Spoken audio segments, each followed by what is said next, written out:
Nouvelle n'a pas d'histoire. En êtes-vous sûr ? Au début des années 1960, la démographie devient un sujet de préoccupation majeur en Île-de-France.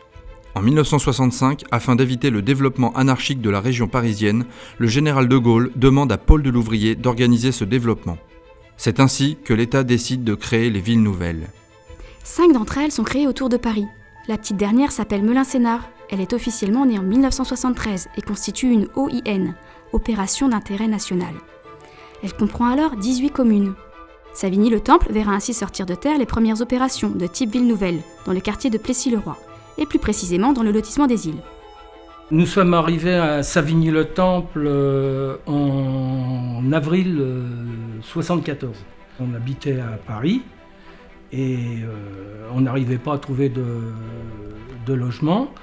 Et un jour, dans mon travail, je travaillais à l'aéroport de Paris et j'ai trouvé une maquette « Devenez propriétaire avec 500 francs ».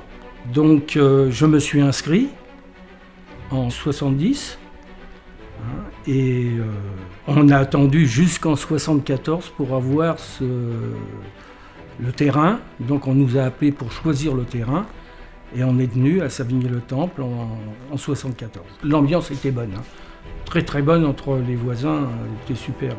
Tout le monde arrivait, on était tous au même plan en fin de compte. On était contents d'avoir une maison parce que je vous dis, on n'arrivait pas à trouver de logement. Donc on arrivait, on était heureux d'avoir, d'ailleurs je crois, moi ma première salle de bain, ça a été ici. Voilà. En 1983, suite à la loi Rocard modifiant le statut des agglomérations nouvelles, le périmètre de la ville est réduit à 10 communes. 10 ans plus tard, la ville nouvelle abandonne le préfixe de Melun pour ne conserver que le nom de Sénart. Elle continue de se développer pour atteindre les 100 000 habitants au début des années 2000. 30 ans ont passé depuis l'époque des pionniers. C'était folklorique parce qu'on est arrivé, il n'y avait pas les routes n'étaient pas goudronnées, c'était des routes en terre. Il n'y avait rien à Savigny. La gare, c'était Moissy-Cramayel. On prenait, alors pour ma femme, elle prenait la mobilette d'ici jusqu'à Moissy-Cramayel. Et bon, vice-versa, le soir, on posait sa mobilette à la sucrerie. Et le soir, on reprenait la mobilette pour revenir ici.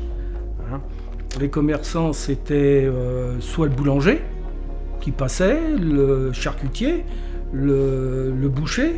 Ils s'arrêtaient de porte en porte là, devant les pavillons. Autrement, après, pour les grosses commissions, il fallait partir à Carrefour-Villiers.